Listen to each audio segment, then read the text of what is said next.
السلام علیکم دوستوں، امید کرتا ہوں آپ خیریت سے ہوں گے۔ جاب گھر کے پلیٹ فارم سے ایک نئی ویڈیو کے ساتھ آپ لوگوں کی خدمت میں حاضر ہیں۔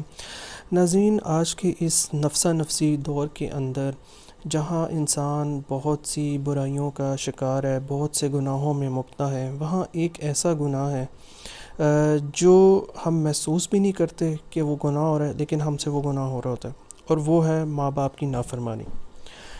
اسپیشلی وہ لوگ جو جن کے ماں باپ ریٹائر ہو چکے ہیں یا ریٹائرمنٹ کی ایج کو پہنچ چکے ہوئے ہیں، اور اب وہ خود جو ہے اپنا کما رہے ہیں، خود ارننگ کر رہے ہیں، انڈیپینڈنٹ ہو گئے ہوئے ہیں، وہ ان سے یہ چیز لاشعوری کے اندر ان سے اپنے ماں باپ کی نافرمانی ہو رہی ہوتی ہے، اور ہمیں اس چیز کا پتہ بھی نہیں چلتا کہ ہم اپنے ماں باپ کی نافرمانی کر رہے ہیں یا ہم ان کی فرما برداری کر رہے ہیں۔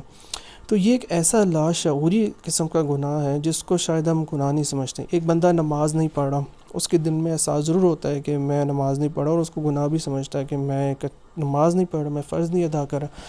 لیکن یہ ماں باپ کی جو نافرمانی ہے، یہ ایسا گناہ ہے کہ یہ انسان کو پتہ بھی نہیں چلتا اور انسان سے ہو رہا ہوتا ہے، اور اس کو انسان گناہ بھی نہیں سمجھتا۔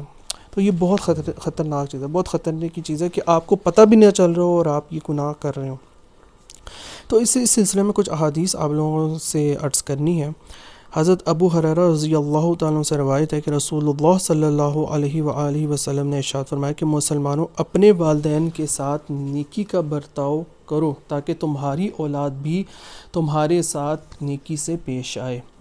اسی طرح حضرت عبداللہ بن مسعود رضی اللہ تعالیٰ عنہ بیان کرتے ہیں کہ میں نے رسول خدا صلی اللہ علیہ وآلہ وسلم سے عرض کیا کہ بہترین عمل کون سا ہے جو اللہ تعالیٰ کو سب سے پسندیدہ ہو؟ سرکار دو عالم صلی اللہ علیہ وسلم نے ارشاد فرمایا وقت پر نماز پڑھنا۔ میں نے عرض کیا اس کے بعد؟ آپ نے فرمایا ماں باپ سے اچھا برتاؤ کرنا۔ میں نے عرض کیا پھر کون سا؟ آپ صلی اللہ علیہ وآلہ وسلم نے فرمایا اللہ کے راستے میں جہاد کرنا۔ صحیح مسلم میں بھی یہ حدیث آئی ہے اور بخاری میں بھی آئی ہے۔ حدیث شریف میں ہے کہ جو شخص رزق کی کشادگی اور عمر کی زیادتی کا خواہش مند ہو، اس کو چاہیے کہ صلہ رحمی کرے اور ماں باپ کے ساتھ اچھا سلوک کرے۔ اسی طرح ایک اور حدیث میں ہے کہ اللہ تعالیٰ کی رضا ماں باپ کی رضا میں ہے، اور اللہ کا غصہ ماں باپ کے غصے میں پوشیدہ ہے۔ کبیرہ گناہوں میں سب سے بڑا گناہ اللہ کے ساتھ شرک کرنا اور ماں باپ کی نافرمانی کرنا ہے۔ 3 شخص ہیں جس پر اللہ تعالیٰ نے جنت کو حرام کر دیا ہے، ان میں سے ایک ماں باپ کا نافرمان بھی ہے۔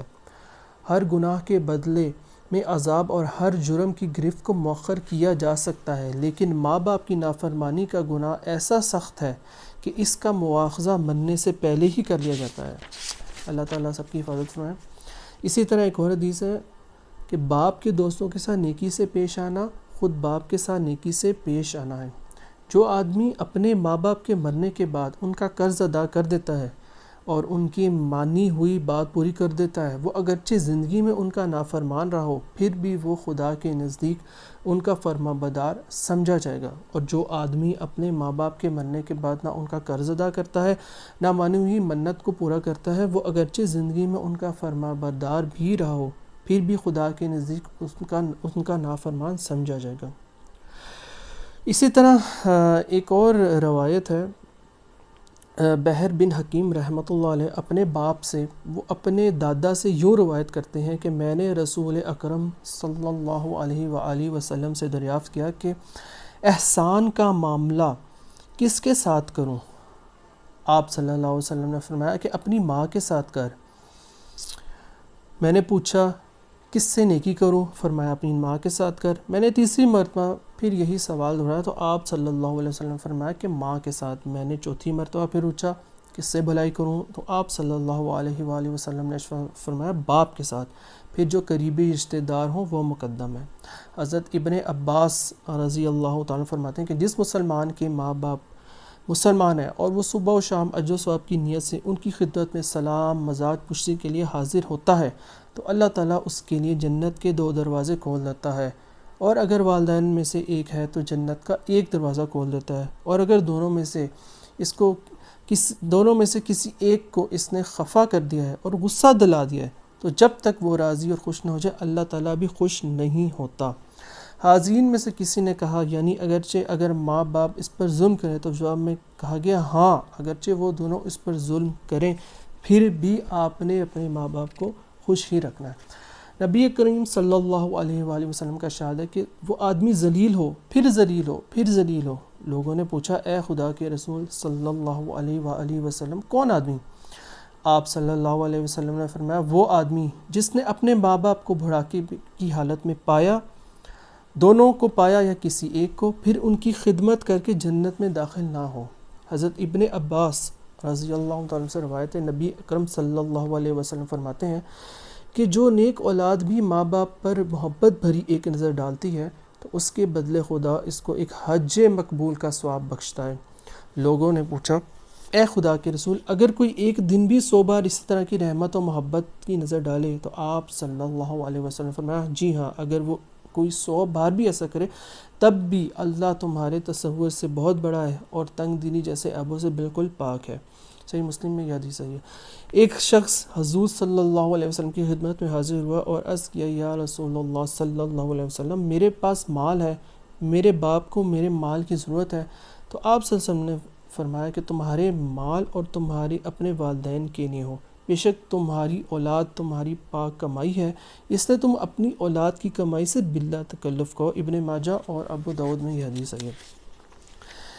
اب کچھ ایسے بھی لوگ ہوتے ہیں جن کے والدین اس دنیا سے وفات پا چکے ہوتے ہیں، تو وہ اپنے اگر ان کی زندگی جو ہے جب تک ان کے ماں باپ حیات تھے نافرمانی میں گزری ہوئی ہے تو وہ آگے اب کیا کریں؟ تو والدین کا حق جو موت کے بعد ہے وہ کیا ہے؟ تو اس سلسلے میں ایک حدیث ہے کہ ایک شخص نے عرض کیا یا رسول اللہ صلی اللہ علیہ وآلہ وسلم کیا والدین کے مرنے کے بعد ان کے ساتھ سلوک کرنے کی کوئی صورت باقی ہے، یعنی کوئی صورت ہو سکتی ہے؟ فرمایا ان کے لیے دعا کرنا جس میں نماز جنازہ بھی شامل ہے، ان کے لیے استغفار کرنا، ان کے مرنے کے بعد ان کی وصیت کو پورا کرنا، ان کے قرابت داروں سے صلح رحمی کرنا جو محض ان کی قرابت کی وجہ سے کی جائے، اور والدین کی دوستوں کی تعظیم کرنا۔ حضرت انس بیان کرتے ہیں کہ نبی کریم صلی اللہ علیہ وآلہ وسلم نے ارشاد فرمایا کہ اگر کوئی بندہ زندگی میں ماں باپ کا نافرمان رہا ہو اور والدین میں سے کسی ایک کا یا دونوں کا اسی حال میں انتقال ہو گیا ہو، تو اب اس کو چاہیے کہ وہ اپنے والدین کے لیے برابر دعا کرتا رہے، خدا سے ان کی بخشش کی درخواست کرتا رہے، یہاں تک کہ خدا اس کو اپنی رحمت سے لوگوں میں لکھ دے۔ والدین کی خدمت کا یہ بھی سمجھنا چاہیے کہ ان کے انتقال کے بعد ان کے ملنے والوں سے حسن سلوک کیا جائے، ان کے دوستوں کے ساتھ، ان کے قرابت داروں کے ساتھ اچھا سلوک کیا جائے۔ اور سب سے بڑی جو قرآن کی ایک آیت ہے رب اغفر وارحم وانت خیر الراحمین، اور رب ارحمہما کما ربیانی صغیرہ، اس کا بھی بار بار ورد کرتے رہنا چاہیے اپنے والدین کی مغفرت کے لیے۔ تو دوستوں اللہ تعالی ہمیں توفیق